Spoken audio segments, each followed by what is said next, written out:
চলো এই সেরা জুতা দিয়ে কেরামতি করা যাক।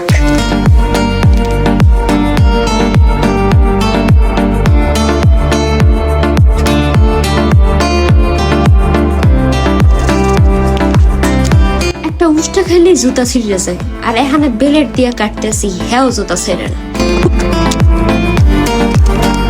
জুতার সব চুল উড়ে একালে নাড়ু করে হালাইছি। এইবার নতুন চুল গজানোর জন্য লয়ে লইছি আমরা এই পিঙ্ক কালার সুতা। এই আলো জ্বলা সুতাই কিন্তু লাগবে, ভালো সুতা হইলে কিন্তু জুতাটা সুন্দর হইবে না।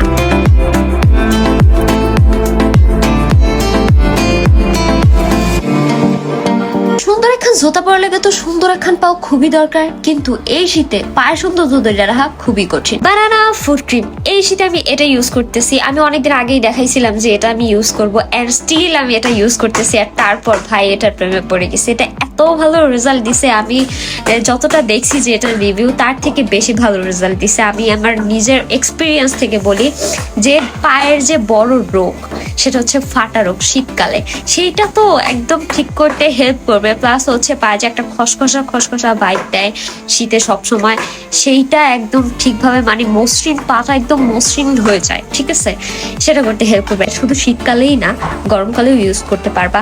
আর শীতকালে দেখা যায় যে আমাদের লং টাইম মোজা পরে থাকতে হয়, আবার দেখা যায় যে বাইরে যাওয়ার সময় আমরা মোজা পরি, তখন দেখা যায় একটা ব্যাড স্মেল আসে, সেইটা আর আসবে না। এটা ইউজ করে যদি মোজা পরা হয় তাইলে আর ওই ব্যাড স্মেলটা আসবে না। এটা কত বড় একটা ব্যাপার।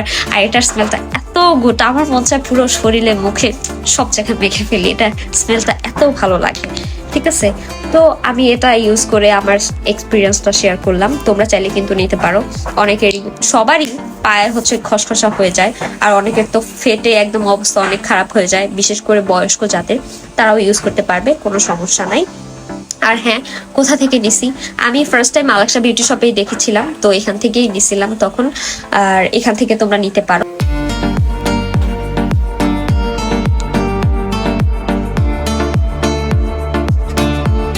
এই হচ্ছে আমার জুতার নকশা, ঠিক আছে। এইবার আমার বানানো এই সুতাটার উপর, মানে এই বেনিটার উপর আমি আরেকটু কেরামতি করব।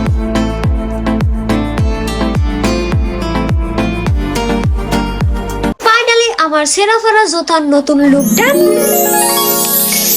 তো কদেই কিছু বুঝতে পারতে আসো? আমি জানি সবকিছুই মাথার উপরে দিয়া যাইবে, আর কইবা যে কি বানাইছে। যাই হোক, খুব তাড়াতাড়ি, খুব সুন আমি তোমাকে লাগে এটা পড়িয়া তারপর হচ্ছে পিকচার্স ভিডিওস শেয়ার করবো। আরে যতক্ষণ না পড়বো ততক্ষণ তোমরা আসলে বুঝবা না, মাথার উপরে দিয়েই যাবে যে আসলে এটা কি বানাইছে। আর যারা বুঝছো তারা তো যাই হোক। তো যতটুকু দেখাইছি ততটুকুর মধ্যে তোমরা একটু আইডিয়া করে কও তো এটা কেমন হইতে পারে। আর সবাই অপেক্ষায় থাকো এটার ফাইনাল লুক, এখনো তো দেখা বাকি যতক্ষণ না পড়তেছি।